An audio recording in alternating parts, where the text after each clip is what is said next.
Argentina, Brazil, জার্মানির supporter আমরা সবাই তো সাপোর্ট বহুত করছি।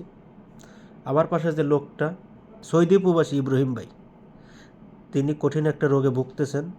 আপনারা সবাই তার পাশে দাঁড়ান, ভিডিওটা দেখুন, তারপরে কিছু বলতেছি। আমাকে সহযোগিতা করেন দ্রুত।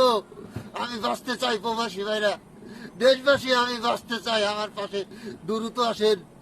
একটা মানুষ কখনই এই পথে আসে যখন তার দেওয়ালে পিঠ থেকে যায়, তখন যখন তার আর কোনো কিছু করার থাকে না। দেখেন একটা জিনিস কি, যখন একটা মানুষ বিপদে পড়ে তখনই বোঝা যায় যে আসলে কাছের মানুষ আর দূরের মানুষের পার্থক্য। অনেক সময় বিপদের সময় কাছের মানুষ দূরে চলে যায়, কাছের মানুষ অচেনা মানুষের মতো হয়ে যায়, দূরের মানুষ কাছে আসে।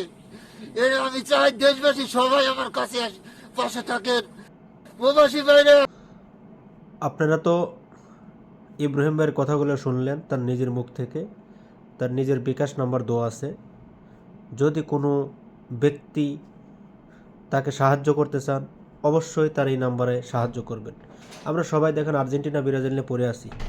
একজন প্রবাসী ভাই বিপদের মধ্যে আছে, প্লিজ সবাই সাহায্যের হাতটা বাড়িয়ে দেন। তার কারণ দেখেন, আপনারা ভাববেন যে আমরা ভিউর জন্য ভিডিওটা বানাইতেছি। দেখেন, আপনি ভাবতে পারেন, কিন্তু আমার কোনো কিছু করার নেই। ভিডিওটা আপনাদের মাঝে ধরে তুলছে এই জন্যই, আমরা যারা প্রবাসী ভাই আছি বিশেষ করে তাদের কাছে অনুরোধ করতেছি, একজন প্রবাসী যদি হয়ে থাকেন, প্রবাসী ভাই হিসেবে তাকে একটু সাহায্য করেন। আপনারা যারাই পারেন, কম পারেন বেশি করেন, পারেন সবাই একটু সাহায্য করেন ভাইকে। তা এখন উনি বাঁচতে চায়, একটা কথা বলছে, উনি বাঁচতে চায়, এই কথাটাই বলছে। তো আমরা সবাই মিলে বাঁচাই না, আমরা প্রবাসীরা অনেক কিছুই করতে পারি। তো আসুন না আমরা সাহায্যের হাতটা বাড়িয়ে দিই। সব কিছু দেওয়া আছে, বিকাশ নাম্বার সব কিছু আছে এখানে, আপনারা দেখে নিন। যাক, সবাই ভালো থাকবেন, আর ভিডিওটা সব মানুষের কাছে আপনারা ছড়াই দিন যাতে সবাই দেখতে পারে।